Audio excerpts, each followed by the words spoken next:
next up we have Dr. Petra Illig from Aviation Medical Services, and she's going to talk to us about maintaining our physicals and hopefully keep flying. Easier.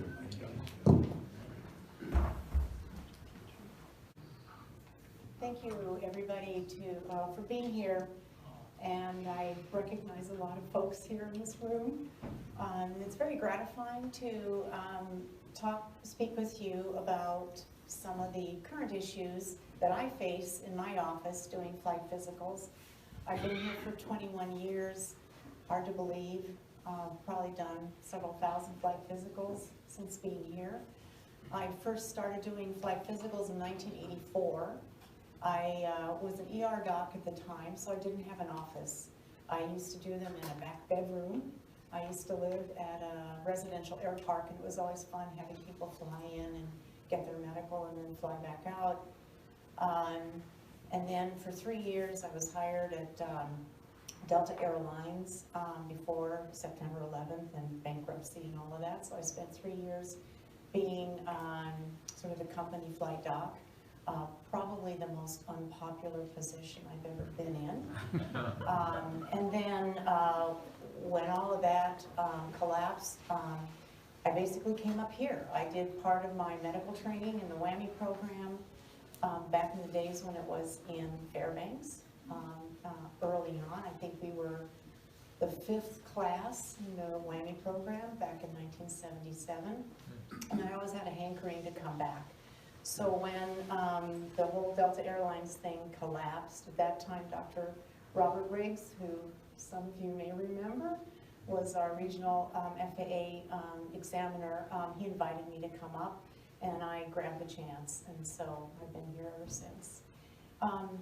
And I'm sure that all of you are just always looking forward to your flight physical, right? It's one of the most pleasurable things that you do in your aviation career is, you know, come and get your flight physical. So I thought today, I mean, I can speak for hours on aeromedical issues, but I thought I would kind of just present the challenges that I see both on the opposite ends of the extremes of people's lives. The student pilot that comes in, I'm going to kind of talk about a few of the common things, the stumbling blocks that I find for the student pilots. Most of them are young people. And then that group of folks, you know, in the 30s and 40s, they're the most boring aeromedically in general because, you know, they are not old enough yet to have accumulated medical problems that those of us who are in the baby boomer age seem to encounter. So I thought I would divide this talk up into those two areas. And by the way, if you have questions, please feel free to shout it out. But if you have any personal questions about your personal medical situation, I'd rather do that in private. But if you have some general questions, please feel free to talk to me. So I thought I'd start out with basically the rule, and you can read this, but basically it says if a pilot knowingly encounters a new medical condition that would not, you know, be certificated or wouldn't meet the requirements for medical certification, their certificate is invalid. I have lots of people saying, oh yeah, you know, I had a heart attack, you know, 6 months ago, my doctor said I was fine and my medical hasn't expired, so I'm still able to fly. And this rule will basically let you know that that's not the case. So, and if a pilot knows or has reason to know of any medical condition that would make that person unable to meet the requirements for medical certificate, or that it results in, or taking a medication that is disqualifying, you just, you know, have to solve that problem before your certificate is valid. We would rather have you call us. I've had people calling me from the intensive care unit. Say, why don't you get better first and then we'll talk. But if you have a new medical condition or your doctor wants to prescribe you a medication, just please give us a call and we'll walk you through it. I also want to mention just briefly that, there is this yin-yang situation as an AME. On the one hand, we are designated by the FAA to provide a service that has to meet certain requirements, and yet we are there also to support the pilot and make sure that we can help them through, this labyrinth of medical issues. But basically, we are there to bridge the gap between obligations to the aviator as a physician and also obligations to public safety. So I'm not going to spend a lot of time on this because looking around at this group, I don't think there's too many of you who are student pilots, but you may be also providing advice to, family members or young people that you're trying to encourage into the world of aviation. And I would just spend a few minutes with that individual and explain to them, just like in the Boy Scouts, please come prepared. I can't tell you how many times they don't know how to fill out MedExpress, or they mark no for everything because somebody told them, don't disclose anything. And then, you have a little conversation with them, you find out that there really is a medical history that needs a little bit more explanation. Commonly, I find young people who have come in with either currently on medications or a history of medications. Very commonly, kids grow up in this day and age, everybody seems to be diagnosed with ADD or ADHD, attention deficit disorder. And they may have been kind of like hyperactive kids in school, and their pediatrician puts them on Ritalin, and now they have this diagnosis of ADD or ADHD, whether or not it was a true diagnosis or just to alleviate the concerns of the parents, or they may no longer be on the medications, but they have that history. And there's a question in your application about mental disorders in the past. So that needs a little bit more care and explanation, and could result in some additional work to collect medical records to make sure that they're really no longer or never really had ADD. But some of these kids just stay on these medications, or some of them will only take their Ritalin if they're trying to study for an exam. And so these are all very kind of complicated situations that require more investigation. Also, frequently we find young people who are either currently taking antidepressants or had been taking antidepressants in the past. These all need a larger amount of research and investigation. And it's really difficult to tell a kid, I can't issue you a certificate today, they're healthy, there's nothing wrong with them, but 6 months ago, up until 6 months ago, they were taking some psychiatric medications. Another big one, DUI. Oh my God. Well, it wasn't really a DUI, it was just a minor in possession, and they downgraded it from a DUI to reckless driving or whatever. The point is, if somebody has been arrested, not necessarily convicted, but arrested for an alcohol or a drug-related offense, that's a big deal. And we can talk offline later on what the AME is allowed to do regarding a history of DUI. And it depends on how many DUIs that person may have had, what the breathalyzer content, the BAC breathalyzed alcohol concentration was, and those are all various decision points, but in general, you have to disclose it. I've had people come in and say, well, my flight instructor or my friend just told us not to disclose it, but I can tell you somewhere along the line, it does come up. And you'd rather deal with it on the front end rather than, halfway through your flying career. When you sign electronically your MedExpress, you're actually authorizing the FAA to compare what you say with the National Driver Registry. So that's an automatic thing.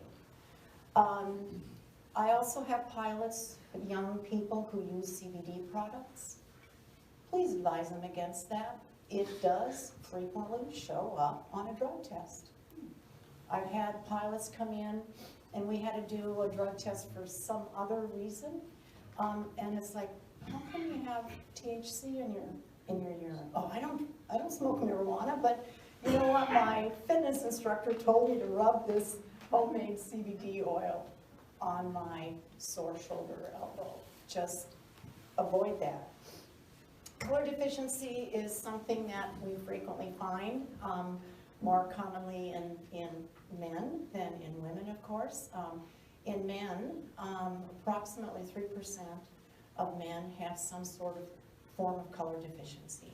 It may be mild enough for them to pass the flight physical, or it may be severe enough where they will get a limitation on their certificate saying not valid for night flying or by color signal until they go through a medical flight test to remove that restriction. In women, it's more like 0.1%. It is sex linked. Sometimes they come in and they can't pass their vision. They didn't know that they can't see well enough. And we're allowed, for student pilots, we're allowed to keep a medical certificate or an examination open for 7 days, allowing that person to go get their glasses or their whatever report we've been waiting for. But we're only allowed to hold it open for 7 days. If that question isn't resolved within 7 days, then we are obligated to finish that examination as deferred, which means then there's going to be more delays because those reports then have to be reviewed by the FAA. If you're not a student pilot, you already have a medical certificate and you're renewing it, the FAA allows us to hold it open for 2 weeks, pending other incoming reports. Prior to September 11th, it was all 2 weeks, but because in the September 11th scenario, most of those terrorists were student pilots. And so the FAA then worked with the TSA to review. Every new student pilot has to go through a TSA check, and that's why they don't want to keep those certificates open longer than 7 days, to avoid doctor shopping. Does that make sense? So student pilots, we can keep the examination open for 7 days. For people who are already pilots, we're obligated to collect information within 2 weeks. Should go without saying that there should not be any falsification. We operate safely in this country because of trust. Believe it or not, we trust each other to follow rules and regulations and communicate properly. And I can't tell you, every couple of months I get some young person coming in who, after a conversation with me, just discloses that they were advised by somebody in the aviation community not to disclose something. So that doesn't work very well. Okay, so and then with student pilots or anybody else, if there's any significant medical condition or surgeries, many of these may require reviewing extensive old records, just to make sure that they're safe to fly. Any questions about student pilots so far? Okay. All right, like I said, we're going to skip over the 30 to 40-year-old crowd. They're mostly pretty medically boring, but then there's those of us, many of us in this room with gray hair are the baby boomer generation, and pilots are getting older. We live in a medical community and a time in our human existence where we can just keep people going with a variety of medical problems: heart disease, cancers, coronary artery disease, diabetes, a myriad of medical conditions that used to make us not live as long, but now we can just keep going. So this means, this has created kind of a bottleneck with the FAA because there's so many of us with chronic medical conditions that are stable that require FAA review. And you can imagine, the older we get, you know, the more complicated the medical conditions are and the longer it might take for the FAA to review them. But there's this category of certification called CACI, which stands for Conditions AMEs Can Issue. And I'll bring up a list of the CACI diagnoses, and this is sort of a middle ground between the other two extremes. One extreme is you have a medical certificate, you walk in, and you walk back out with a medical certificate, no problems, no complications. On the other end of the extreme is what we call special issuance. Special issuance authorizations are for medical conditions that are either fully disqualifying, and there's 15 of them, or are medical conditions that are significant enough that require monitoring. And special issuance, the big difference between special issuance and any of the other two categories is that the AME cannot issue that first certificate because it's a disqualifying medical condition. So that has to go to the FAA for review, and if all of the reports are favorable, the FAA then issues the pilot a time-limited certificate and a document that says what they need to do and provide for subsequent medical certifications. Is that a board of doctors that reviews that? Yes, they're all physicians. Okay. Yeah, yeah. And I have to say that, I mean, like I said, I've been doing FAA medical exams since 1984, and I've never met an FAA medical officer that I didn't like and respect. They are really dedicated people. The problem is, there's just not enough of them. And that's something that I think, you know, you really can't blame the FAA for. You have to blame Congress for not providing enough support. Yes, sir? Is that list generally available? Just curious for like when you're mentoring kids who are interested in flying, you don't want to prepare them for What list? The list of the disqualifying medical conditions. Yeah, there are, yes, there are, yeah, there are, You said, was yes that and no. 15 or no? So there are these regulatorily defined 15 medical conditions that are disqualifying. And they're like diabetes, coronary artery disease, neurological things that are unexplained. You know, like if a person suddenly couldn't find their car, or they, you know, lost consciousness or something like that that had no definitive cause. But they recovered, and you know, what do you do with something that may recur again and you don't know how to treat that or prevent it? So there's a whole list of those. There's also a list of disqualifying medications on the FAA AME guide, Aviation Medical Examiner Guide. There are no-fly lists, and then there are lists of medications that need special review, and then there are, you know, all those other medications that are too numerous and too new. You can't always update, you know, quickly because there's so many new medications coming online. But a couple of rules of thumb. Number one, if it's a brand new drug, probably not FAA approved, right? They like to ground test medications, new medications for at least a year or two in, you know, terrestrial population to make sure that some of these potential side effects, you know, which may not appear in the clinical trials right away because there haven't been enough people taking it. So they usually want to ground test new medications for at least a year. The other thing is that if your doctor is interested in prescribing you a medication, give us a call, because sometimes there's an FAA-approved substitute or alternative. It goes without saying that even over-the-counter drugs can be a problem. And when somebody calls me and says, you know, my doctor told me to take, 800 milligrams of ibuprofen 3 times a day. Is that disqualifying? Well, the drug isn't, but the question is, why are you taking 800 milligrams of ibuprofen 3 times a day?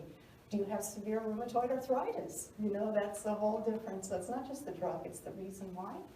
And then also, especially this time of year in the cold and flu season, it's really important to know that a lot of over-the-counter medications contain drugs in them that are really counter to aviation safety. And the most common one is diphenhydramine, Benadryl, right? If you look at any medication that says PM on it, Tylenol PM, NyQuil versus Dayquil, they contain diphenhydramine. And diphenhydramine is put in there because as an antihistamine, it is used for allergic reactions, but the side effect of diphenhydramine is so severe, drowsiness, that it's used as a sleep aid. And it's not just take it at night, sleep through, and you're fine in the morning. Diphenhydramine has a very long half-life, and the FAA will not allow you to fly for 60 hours, 60 hours after you take diphenhydramine. And also, diphenhydramine is the most commonly found over-the-counter drug in dead pilots' tissues because it's ubiquitous. It's in all of these various preparations. So again, back down here, the 3 categories of medical certification. The unrestricted one, you walk in with a certificate, you walk out with a certificate. It may have a limitation on there for needing to wear glasses or something like that, but that's the easy one. And then special issuance is the one I just mentioned that requires FAA review. And then the CACIs, the certificates AMEs can issue, are basically, did I skip one? I guess that's in one of my other slides. So before I continue with that, let me just mention some of the things, the stumbling blocks that I see in my office every day with our age group here. Hypertension or high blood pressure is the most common one. Yeah, people will say, oh, my blood pressure's never this high except when I come to see you, right? I get it. People have white coat syndrome. I'm really scary. But on the other hand, it's frequently the pilot is in denial. So I ask them, so how often do you check your blood pressure, in between flight physicals? Oh, I don't. Well then, how do you know that it's me and my environment that's causing your high blood pressure? Please check your pressures. I think any household with children in it should have a thermometer, right, in their medicine cabinet, because kids get sick in the middle of the night. But I think every household with middle-aged adults and older should have a blood pressure monitor. They're only $40. You can get them at any drugstore, grocery store, Costco, etc. It's worth it. You can't feel high blood pressure. I should tell you that if you do feel high blood pressure, it's so high that you're in real trouble. You shouldn't be getting headaches, shortness of breath, chest pain, right? Yes? My blood pressure monitors, do you mean the little cuffs that go around the wrist, or?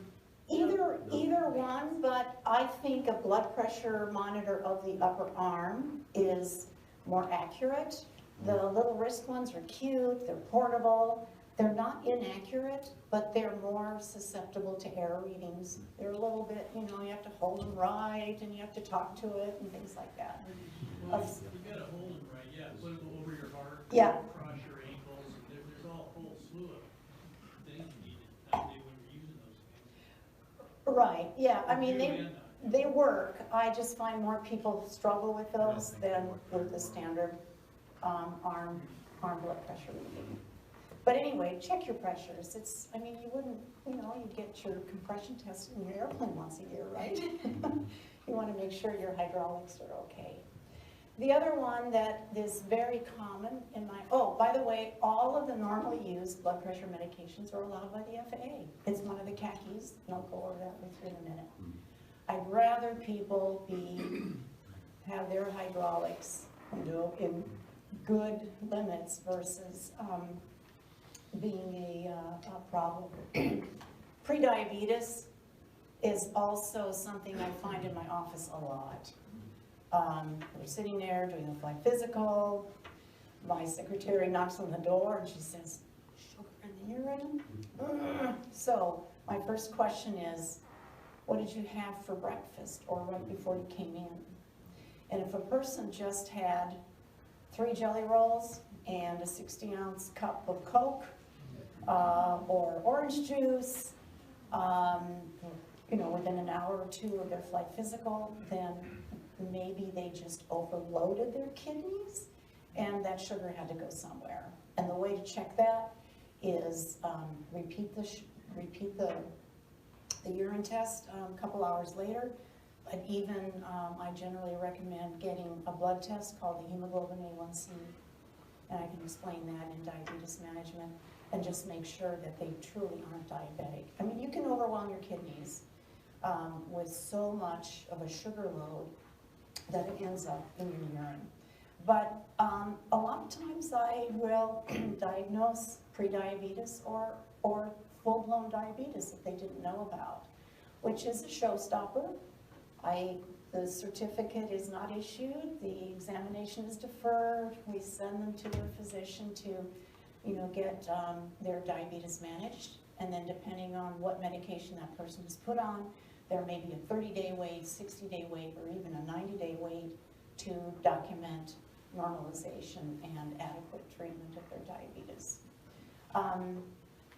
Coronary artery disease, you don't have to have a heart attack to be affected by coronary artery disease. There's a lot of people who walk around, myself included, who have calcification in our little tiny blood vessels that feed our heart. And it's not until that thing gets obstructed or clotted or blocked before people have symptoms. And of course, we want to make sure that they get good treatment before any of those events happen. Stroke or TIA, transient ischemic attack, which people call mini stroke, those are also really serious problems that require a lot of neurological investigation, mitigating the risks, trying to prevent this from happening again.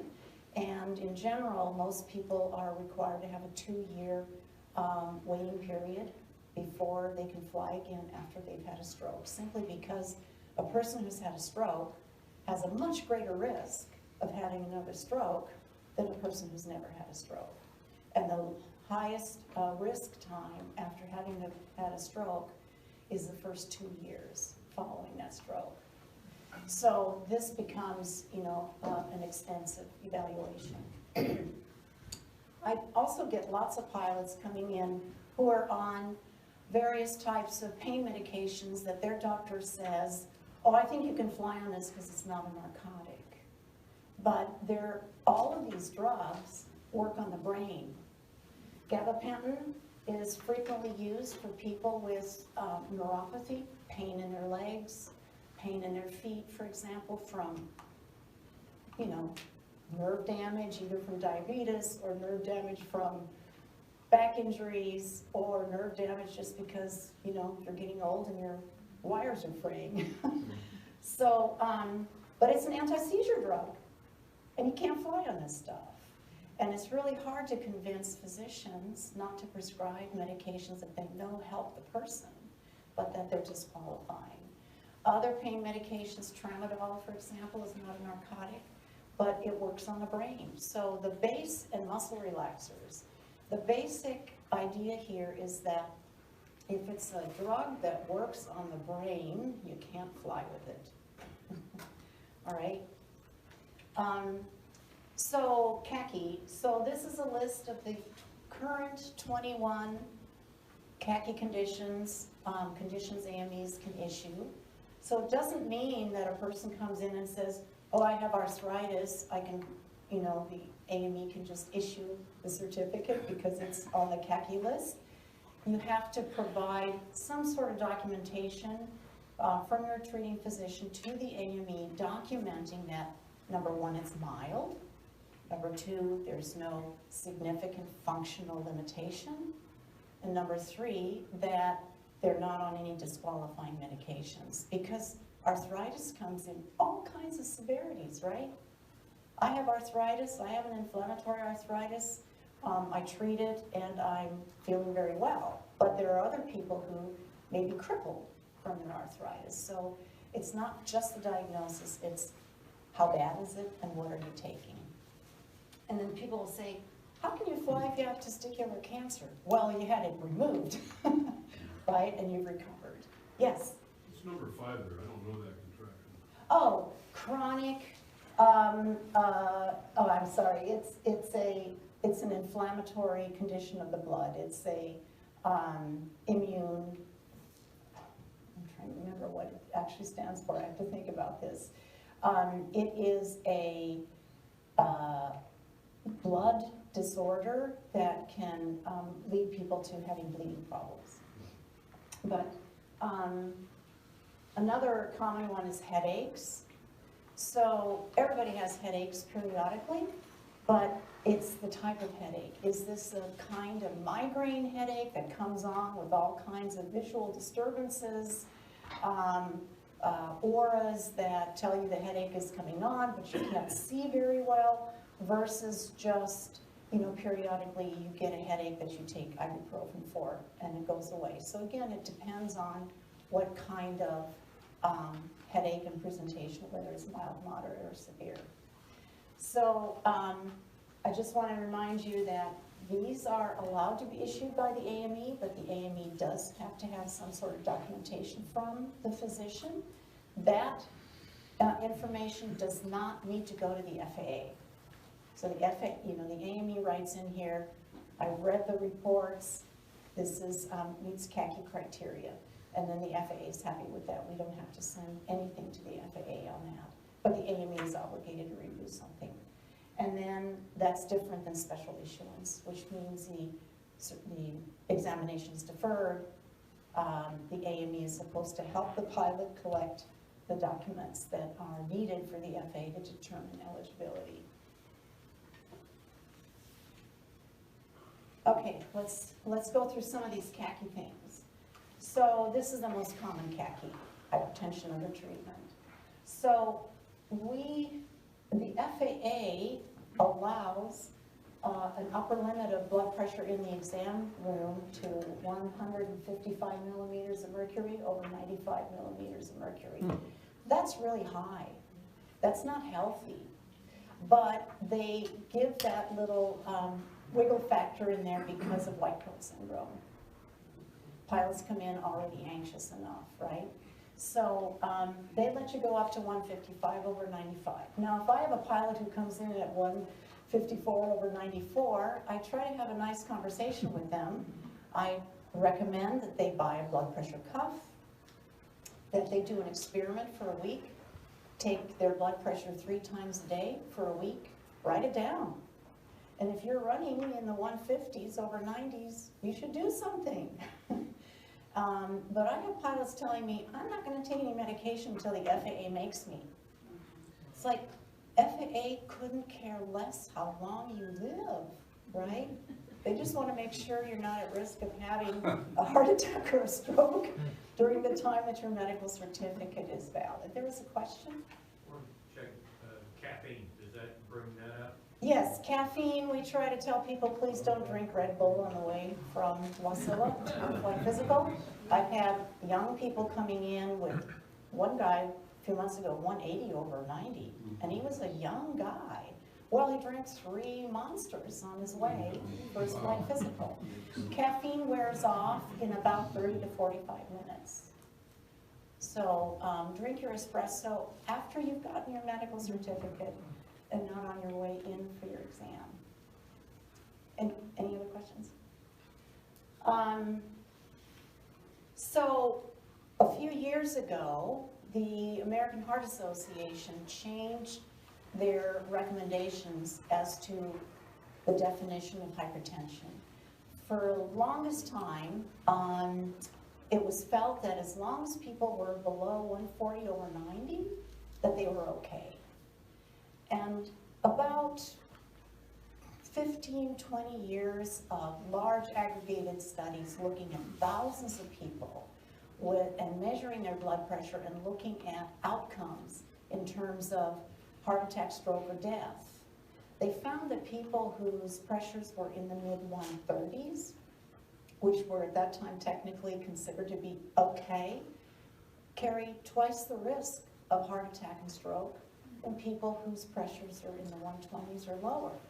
So with some of this large aggregate information, the American Heart Association about 5 or 6 years ago recommended that 130 over 80 be the new upper limit.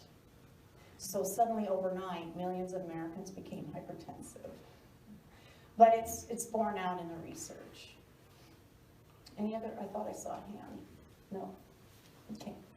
Oh, and by the way, like I mentioned earlier, all of the normally used blood pressure medications are allowed. There are a handful of blood pressure medications that are not allowed, but those are very old drugs, and nobody would use them as first-line hypertension treatment. So you can rest assured if your doctor puts you on lisinopril or beta blockers or calcium channel blockers, they're all okay. Okay? It is important to know, though, that if you are starting a blood pressure medication in between flight physicals, you don't have to report that necessarily, but you should be aware, and this is a good tip for any medications that your doctor may want you to start. Please ground test it for several days first. You don't want to notice that you have an allergic reaction or other adverse effect of a medication while flying. You want to ground test it. And so generally for blood pressure medications, we recommend about 10 to 14 days. Be on that blood pressure drug for several days before you hop into an airplane.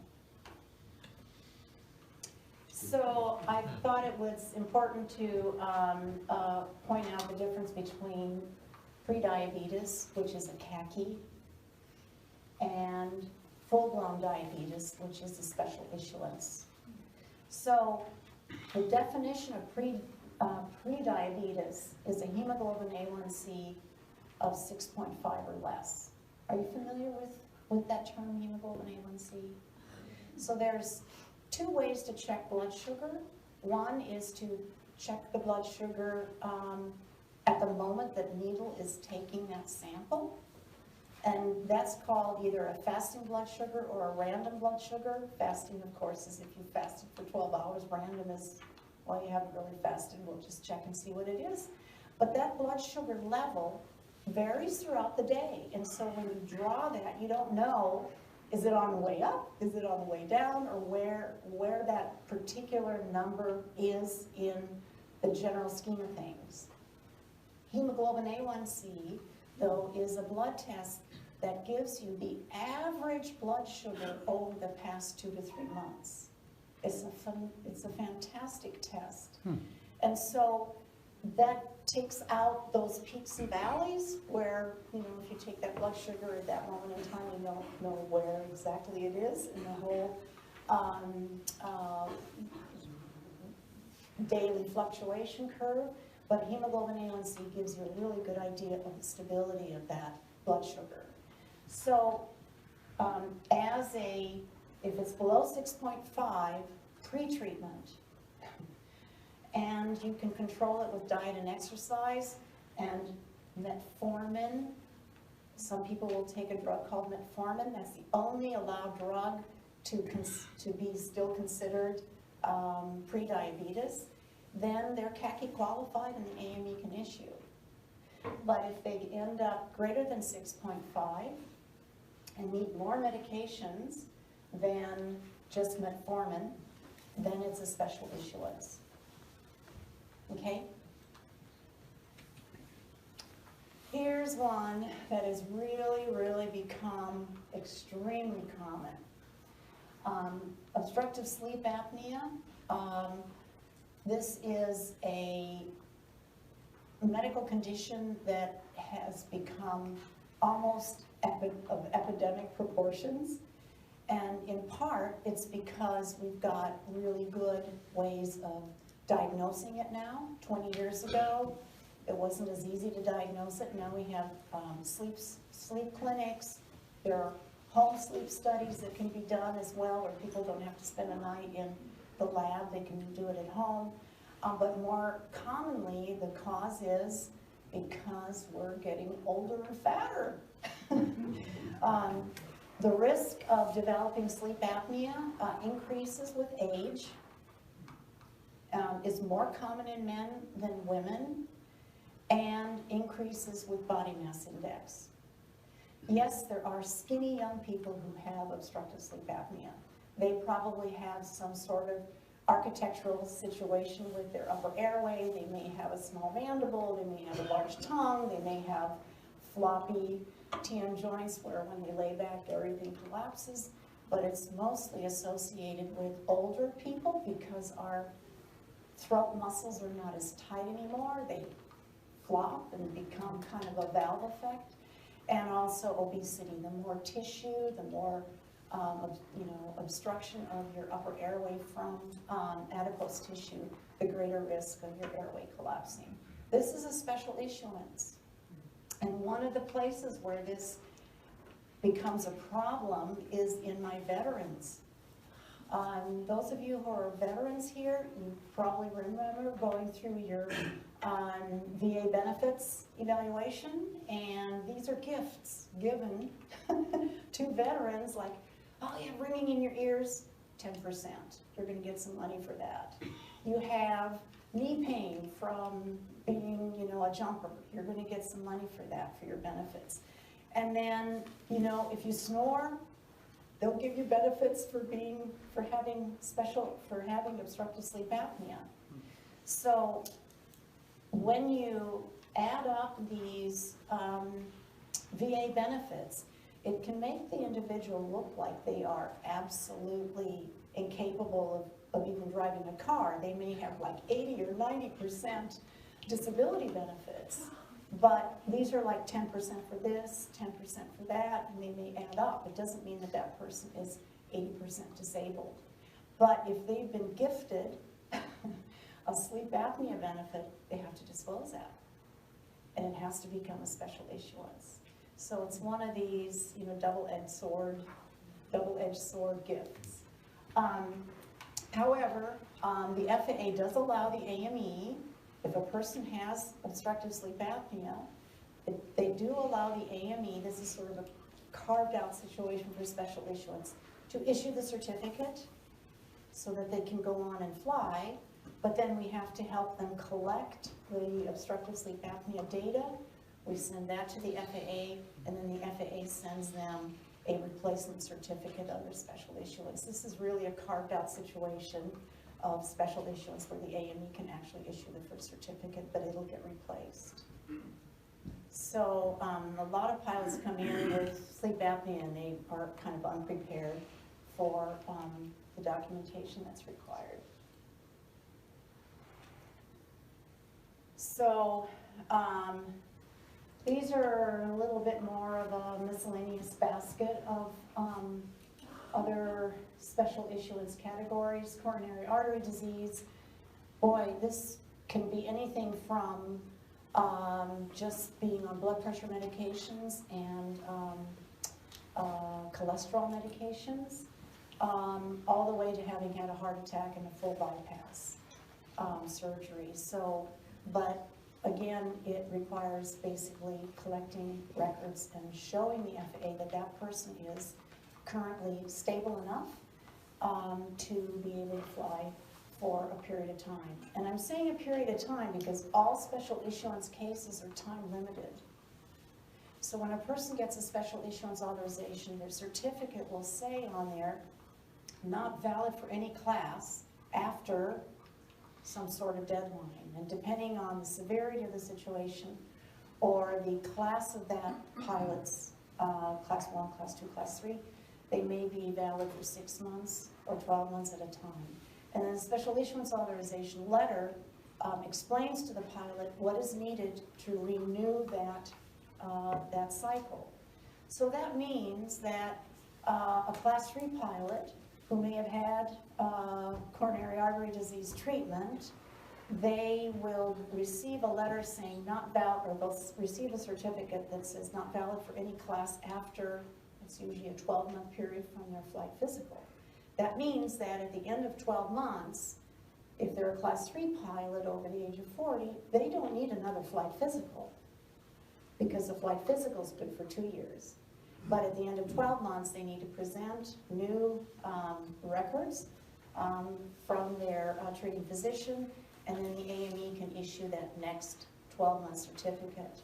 So that is confusing, because people think, well, I need another flight physical. You only need the flight physical as frequently as is required for that class medical. But special issuance certificates are time limited, because the idea is that medical condition could change or worsen in a shorter period of time than the normal expiration date of a certificate, and that's why the FAA chops it down. In other countries, these types of cases are dealt with differently. They're dealt with safety pilots. So if you have a disqualifying medical condition that's safe, that is currently stable, in most other countries, they'll require a safety pilot. But we have such a large community of single pilot operations, private pilots for sure, that wouldn't work. Okay, so we do it with time limitations. Various cancers, neurological conditions, HIV is also important, because you want to make sure that that person is well enough from their HIV to fly, that their medications that they're on are not disqualifying, and also they have to go through neurological evaluations every year, because part of HIV patient problems is slow cognitive decline over time. So the FAA also puts in annual neurological cognitive functioning tests. And autoimmune conditions, there are a lot of various autoimmune problems, like various types of inflammatory arthritis, and these may require additional evaluations to make sure that the condition itself is not worsening. I just wanted to throw this slide in here because some people confuse special issuance for medical conditions and statement of demonstrated ability for physical limitations. So special issuance is time limited to follow a person whose medical condition is likely to change or worsen over time, whereas a SOTA is for a fixed physical limitation that's not going to change. Person's missing an eye, person's missing an arm or has an amputation, or is in a wheelchair. This is not a medical condition that's going to change. It's a fixed physical condition. And SOTAs are issued after the individual goes through a medical flight test. Does that make sense? They're different, but they can be confusing.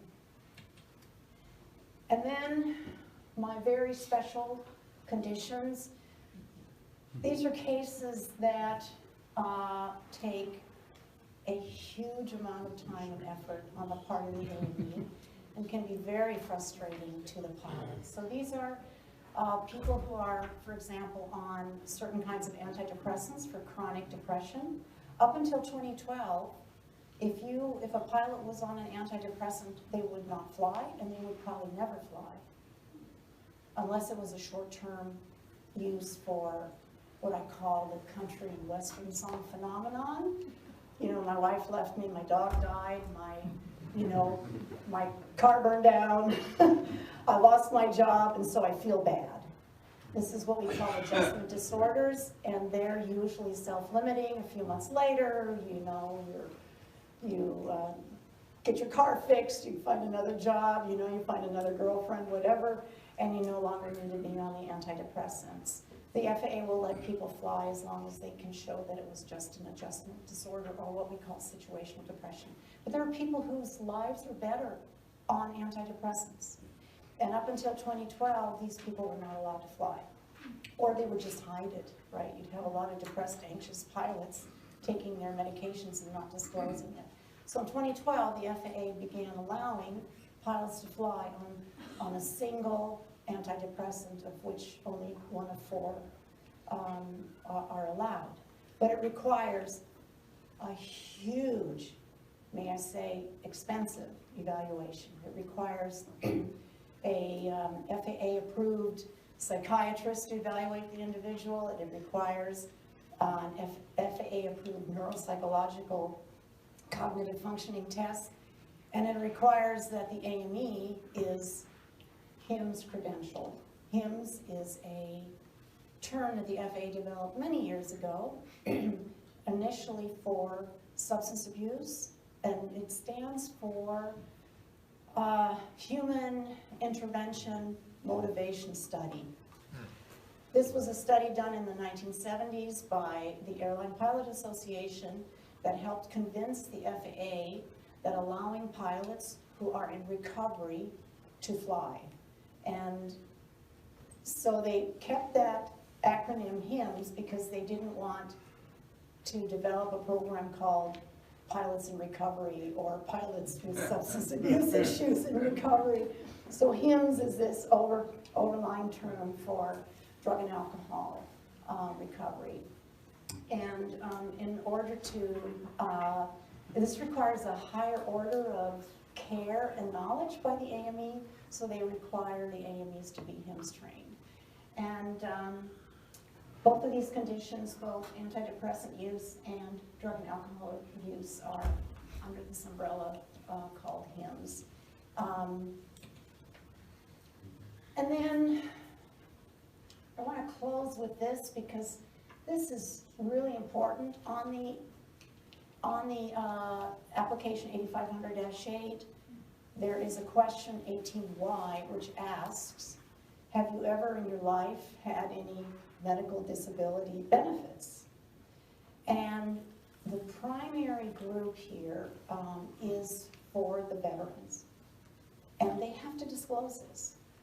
And so, like I said, you know, it's not just the percentage of disability, it's what each one of those individual medical conditions are for. If none of them are disqualified, I don't care if they're 110% disabled. You know, if they have 10% for ringing in their ears and 20% for their sore knee, et cetera, none of those are disqualifying conditions. But if any of those conditions are disqualifying, they need an explanation. And these are sort of the biggest roadblocks. Many veterans are gifted the diagnosis of PTSD. Well, you were in the trenches, so you have to have PTSD. Well, I don't know, you know, I sleep fine, you know, a car backfires, I don't think that I'm, you know, in a war zone. But they're frequently gifted this to increase their, you know, their benefits. But boy, that becomes, you know, a problem on the FAA side. Then you have to kind of undo that diagnosis, and that can be very complicated. Sir? What about toxic exposure? That seems to be a big deal. Yeah, if they don't have any obvious clinical symptoms, like they've had a toxic exposure and they have now lung disease, that would be kind of a pulmonary problem. Chronic sinusitis or something like that? Yeah, no, I mean, chronic sinusitis, I don't think that would be a problem because you can easily take care of that with decongestants, for example. But again, if a person has a sinus block, that's a problem flying, right? So there's a little bit of the I'm safe part of that as part of your pre-flight, but it depends on what the actual ultimate diagnosis is resulting from that chronic exposure. OSA, we talked about that, obstructive sleep apnea. TBI, traumatic brain injury. This comes in all kinds of shapes and forms and severities. You know, if a person's had a mild concussion, you know, they landed hard or they were in an explosive event where they got knocked back, looking carefully at those medical records, showing that they really, you know, they had a CAT scan that was normal, they recovered after a day or two, there's no evidence of any neurological problems, then probably it isn't an issue. But there are a lot of people who have multiple TBIs or more severe TBIs that require more care, and then that becomes a little bit of a problem. One of the things that whether or not a person comes from the military or from civilian life,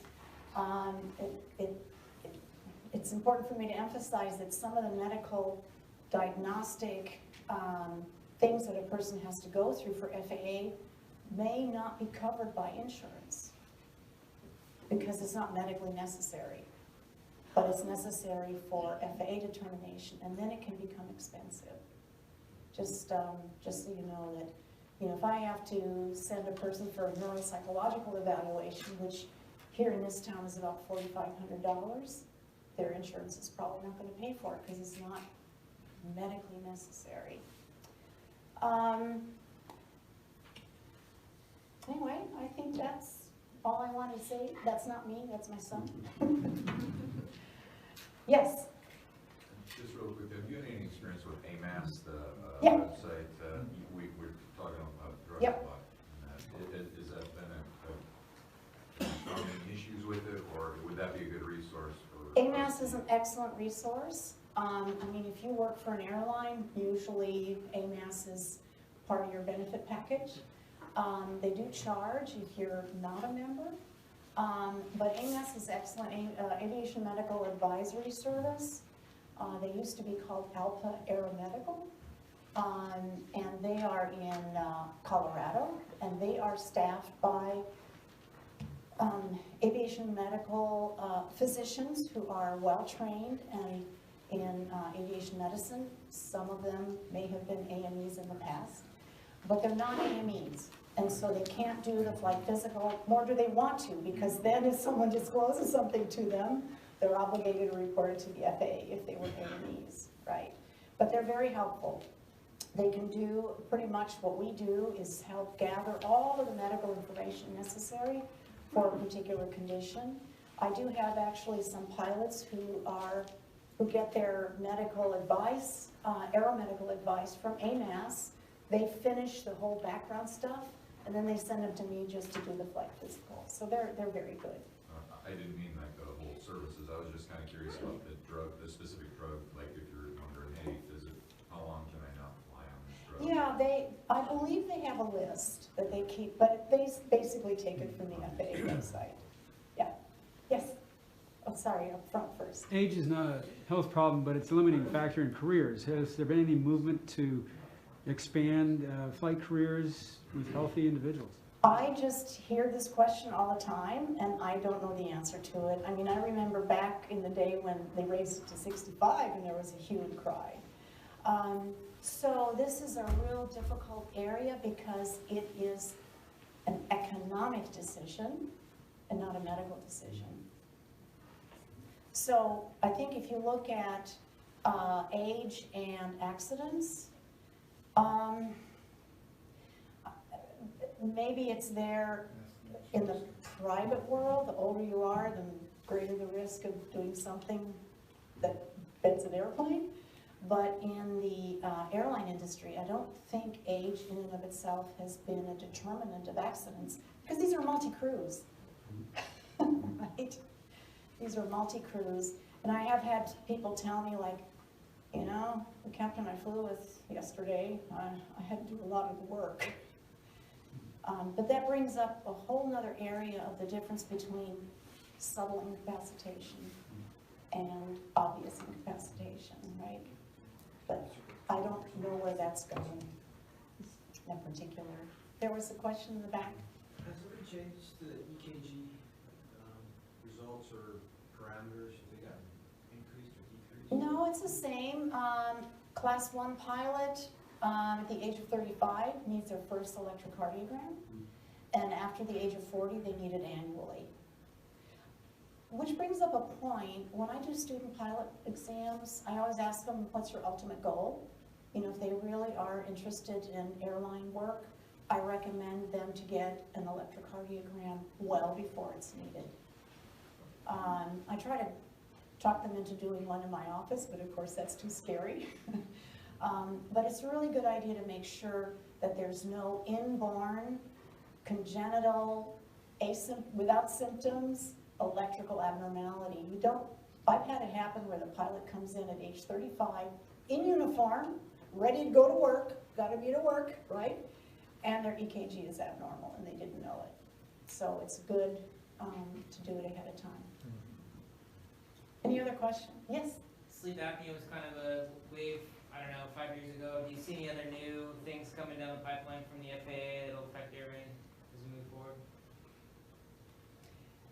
On the medical side, it's always about medications. It's always about new medications. It's always about dealing with how to evaluate medical conditions because we're getting better and better at it. We have more imaging techniques, we have MRIs, we have CAT scans, we have better ways of monitoring people. And so that actually, in my mind, opens up categories that previously were closed. And I do want to maybe just make one comment here. I work a lot with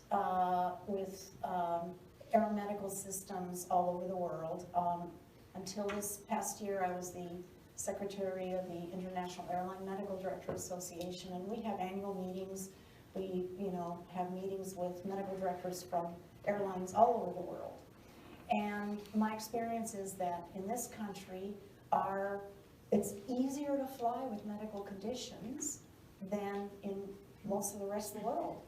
In most of the rest of the world, civilian aerospace medicine is based on military standards that they just kind of switched over to the civilian sector.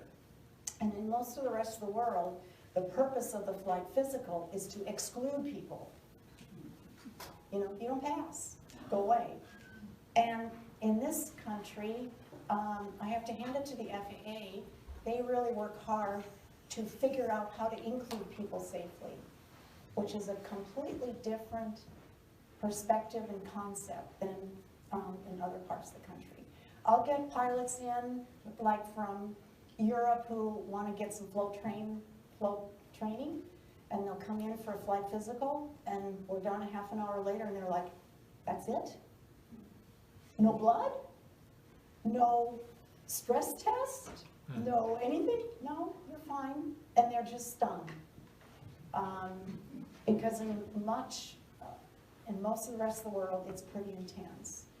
I started doing, well, they quit now because Cathay Pacific closed their their bases using US pilots, but I used to do Hong Kong exams. Oh my God, it took me half a day to do those flight physicals, whereas here it's just a lot simpler. And it's based on pretty much the concept of the pilot being honest. There's no way on God's green earth that I can do a coronary artery disease diagnosis on a pilot unless they have a big scar in their chest, right? If they have a big scar in their chest, then I know something happened. But if they're taking nitroglycerin every night because of chest pain, if they, for class 3, I don't need to do an electrocardiogram, I would have no idea. So it's really based on pilots' honesty and truthfulness. Yes? Is eye surgery, such as for cataracts or LASIK, is that disqualifying? It's not disqualifying. No, it does not, no.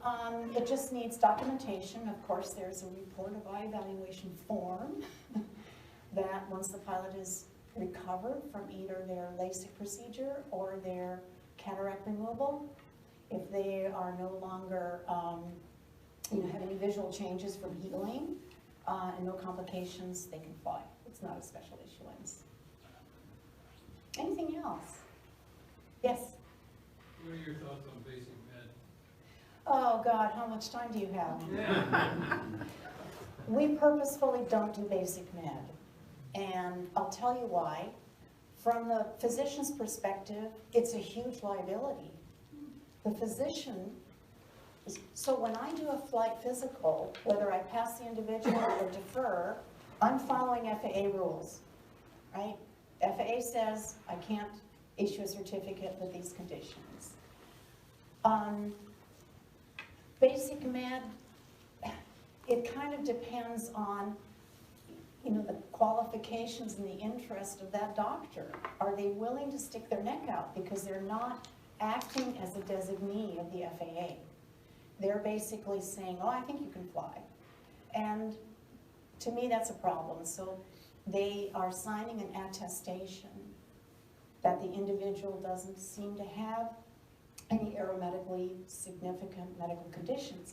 If that doctor, and in some states that could be a chiropractor, it could be a nurse practitioner, if they're not understanding and aware of aeromedical conditions and medications, they may sign somebody off because they can walk and chew gum at the same time.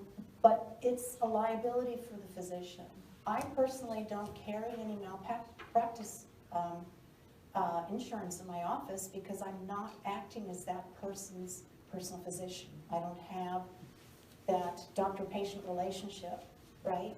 So, but if I'm signing an attestation on something saying, I certify this person is okay to fly, and they crash and kill themselves and somebody else because of a medical condition, that opens up a huge area of liability for that physician. And malpractice insurance isn't going to cover it because they have to have that doctor-patient relationship, duty to treat, negligence of that duty causing harm. Secondly, I don't want to have a screaming argument in my waiting room with some guy I've never met before. You know, it says, why aren't you certifying me? So we don't do them. Anything else? On that note. On that note. Well, thank you very much. I hope I didn't bore you to tears or frighten you.